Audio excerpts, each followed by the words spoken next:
Hi friends, నా పేరు Pavan. Welcome to my reviews తెలుగులో. Friday evening shocking voting results గురించి మాట్లాడదాం. ఓటింగ్ రిజల్ట్స్ గురించి మాట్లాడే కంటే ముందు వీడియోని లైక్ చేసి చూడండి. చాలామందికి రీచ్ అవుతుంది. ఓకేనా? ధన్యవాదాలు. ముందుగా రేపు చాలా షాకింగ్ అప్డేట్లు జరుగుతాయి. ప్రతి వారం ఇదే చెప్తున్నావు కదరా అంటే ఈ వారం కన్ఫామ్గా జరుగుతుంది. ఎందుకంటే అక్కడ ఎవిక్షన్ షీల్డ్ ఉంది. ఆ ఎవిక్షన్ షీల్డ్ ఎలా యూజ్ చేస్తాడు, ఎవరికి యూజ్ చేస్తాడు అనేది నబీల్ కంట big boss screen play basis మీద ఉంది. బిగ్ బాస్ ఏదైనా చేయగలడు. సింపుల్గా చెప్తా చూడండి. ఇప్పుడు సుత్తి లేకుండా బాటంలో ఎవరెవరు ఉన్నారు? విష్ణుప్రియ అండ్ అవినాష్. ఓకేనా?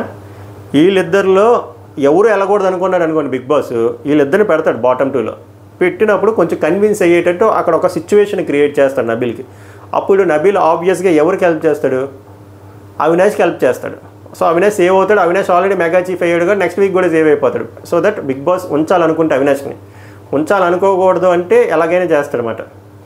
బట్ నాకెందుకో అవినాష్కి వాడతాడు అన్నట్టు అనిపిస్తుంది. మీకు ఏమనిపిస్తుంది చెప్పండి. సో ఒకవేళ అలా జరిగితే విష్ణుప్రియ నిజంగానే బాటమ్ 2లో ఉందనుకోండి, అప్పుడు విష్ణుప్రియ సేవ్ అయినట్టే కదా. సో విష్ణుప్రియని ఎలిమినేట్ చేయరు. బట్ విష్ణుప్రియే బాటంలో ఉంది, బాటమ్ 2లో అవినాష్ ఉన్నాడు. మనోడు విష్ణుప్రియకి యూజ్ చేయకుండా అవినాష్ యూజ్ చేశాడు అనుకోండి, అప్పుడు నో యూజ్. అప్పుడు విష్ణుప్రియ ఎలిమినేట్ అయిపోద్ది.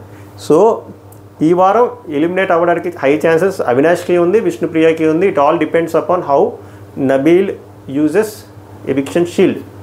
అంతే సింపుల్గా చెప్పాలంటే. ఇంకా డ్రాగ్ చేయకుండా చెప్తున్నా. అంతా ఎవిక్షన్ షీల్డ్ మహిమ. మోస్ట్లీ నేను అనుకుంటున్నా నో ఎలిమినేషన్ అనుకుంటున్నా. బట్ నేను మిమ్మల్ని ఏమీ ఇంజెక్ట్ చేయట్లేదు, మిమ్మల్ని ఏమీ ఇన్ఫ్లుయెన్స్ చేయట్లేదు, మిమ్మల్ని ఏమీ పొల్యూట్ చేయట్లేదు. ఇంకా టైం ఉంది 3-4 గంటలు. దయచేసి మీ ఫేవరెట్ కంటెస్టెంట్లు 6 మందికి ఎవరెవరైతే ఉన్నారో హాట్స్టార్లోకి వెళ్ళి ఓటేయండి, మిస్డ్ కాల్ ఇవ్వండి. ఇది జస్ట్ నా అనాలిసిస్ అండ్ నా ఒపీనియన్ అంతే. ఒకవేళ కరెక్ట్ అయితే రేపు వచ్చైనా కామెంట్ చేయండి, బ్రో నువ్వు చెప్పింది కరెక్టే.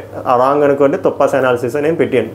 జస్ట్ నా అనాలిసిస్ చెప్తున్నాను అంతే. ట్రెండ్ ఎవరికి, నాకనే కదా ఏ రివ్యూవర్కి అఫీషియల్ ఓటింగ్ ఎవరికి తెలియదు. మేము చేసింది అంతే analysis based on trend, based on YouTube polls, insta polls. For example నా యూట్యూబ్ పోల్లో పెడితే 155,000 ఓట్లు వచ్చాయి గౌతమ్ నిఖిల్ ఫస్ట్, గౌతమ్ సెకండ్ అని. నేనేం మ్యానిపులేట్ చేయలేను. అది యూట్యూబ్ అంత సీన్ లేదు యూట్యూబ్లో మ్యానిపులేట్ చేయడానికి. అండ్ బాట్ ఓట్స్ పడవచ్చు, బట్ బాట్ గారు ఒకవే ఓటు వేయగలడు. బట్ ఆ వెబ్సైట్లో ఎన్నైనా వేయగలడు, ఎంతైనా చేయగలడు. అందుకే వెబ్సైట్స్ రిజల్ట్స్ చూడకండి, అది బుక్ అయిపోతారు. యూట్యూబ్ పోల్స్ చూడండి, ట్రెండ్ అర్థమైపోతుంది. నాదని కాదు, పోనీ ఎవరిదైనా చూడండి. ఎక్కువ ఓటింగ్ 1,00,000 కంటే ఎక్కువ పడింది చూడండి, పోనీ 50,000 పడిందని చూడండి, ట్రెండ్ తెలిసిపోతుంది మీకు. శాంపుల్స్ తెలిసిపోతాయి కదా అది. సో చెప్పాను కదా బాటమ్ 2 పరిస్థితి. విష్ణుప్రియ ఎందుకు బ్రో ఉందంటే విష్ణుప్రియ చేసుకుందే. విష్ణుప్రియ చెప్తుంది నాకంటే పృథ్వీ ఇంపార్టెన్స్ అని. ఇంక విష్ణుప్రియ నేను అనేది ఏం లేదు, ఆమె జెన్యున్గానే చెప్తుంది. బట్ నేను ఎపిసోడ్ కొంచెం ఆమెకు వర్కౌట్ అయ్యేటట్టుంది. సో అవినాష్ డేంజర్ జోన్లో ఉన్నాడని చెప్పి సమాచారం. బట్ అవినాష్కి నబీల్ ఎవిక్షన్ షీల్డ్ యూజ్ చేస్తే నో ఎలిమినేషన్. అది మ్యాటర్. ఫస్ట్ పొజిషన్లో ఎవడున్నాడు? గౌతమ్ కృష్ణ. అశ్వత్థామ అన్నాడు కానీ మనోడు అశ్వత్థామ కాదు, కృష్ణుడిలా తయారయ్యాడు. మహాభారతంలో నడిపిస్తున్నాడు బిగ్ బాస్ని. 5 వారాల తర్వాత వైల్డ్ కార్డ్ కింద రావడం ఏంటి, ఎక్స్ కంటెస్టెంట్ రావడం ఏంటి, 7వ వారం ఎలిమినేట్ అవ్వాల్సిన పర్సన్ ఇప్పుడు నెంబర్ 1 పొజిషన్లో, అంత ఆల్మోస్ట్ నెంబర్ 1లోనే ఉన్నారు. అంత ఫైట్ ఇవ్వడం ఏంటి? ఏం అర్థం కావట్లేదంటే తక్కువ చేసి చెప్పట్లే. బీభత్సం.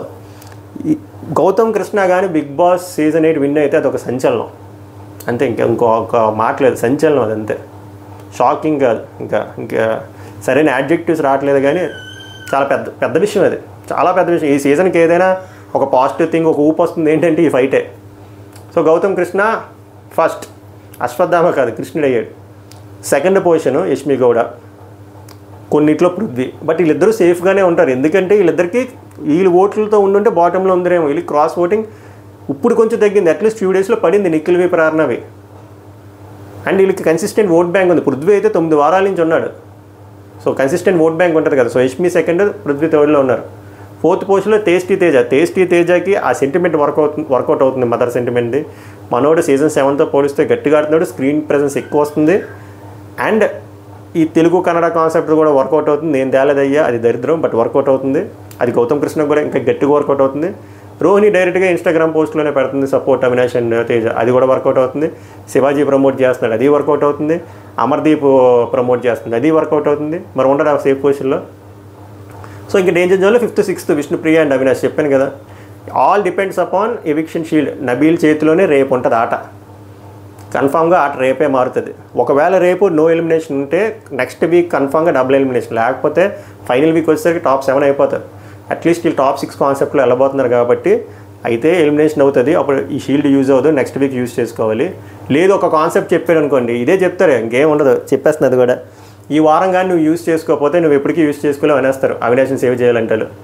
ఇంకేం చేస్తాడు అప్పుడు, ఎందుకు వేస్ట్ అయిపోతుంది కానీ చెప్పి అవినాష్ యూజ్ చేస్తాడు. ఇంక చెప్పేస్తుంది ఇదే జరుగుద్ది వాళ్ళు అవినాష్ని సేవ్ చేయాలంటే. ఎందుకంటే ఆ ప్రక్రియ కూడా అవినాష్ మెగా చీఫ్ అవ్వాలన్నట్టు పెట్టినట్టు అనిపించింది. సో దట్ అవినాష్ సేవ్ అవుతాడు, అవినాష్కి ఇమ్యూనిటీ వస్తుంది, అవినాష్కి ఇమ్యూనిటీ ఇచ్చి ఒక పవర్ ఇస్తే రోహిణిని సేవ్ చేస్తారు. ఇన్ని కాంబినేషన్స్ ఆలోచించారు అనిపిస్తుంది నాకు. నేను రాంగ్ అయ్యి ఉండొచ్చు, నేను రోహిణి మీద పగపట్ల, అవినాష్ మీద పగపడట్లే. బిగ్ బాస్ ఆలోచిస్తున్న విధానాన్ని నేను డీకోడ్ చేసి చెప్తుంది అంతే. మీకేమనిపించిందో ఆనెస్ట్గా లైక్ చేసి కామెంట్ చేయండి. నాకైతే ఇది అనిపించింది. మళ్ళీ మెయిన్ ఎపిసోడ్ రివ్యూలో కలుద్దాం. Until then take care. ధన్యవాద్ హై.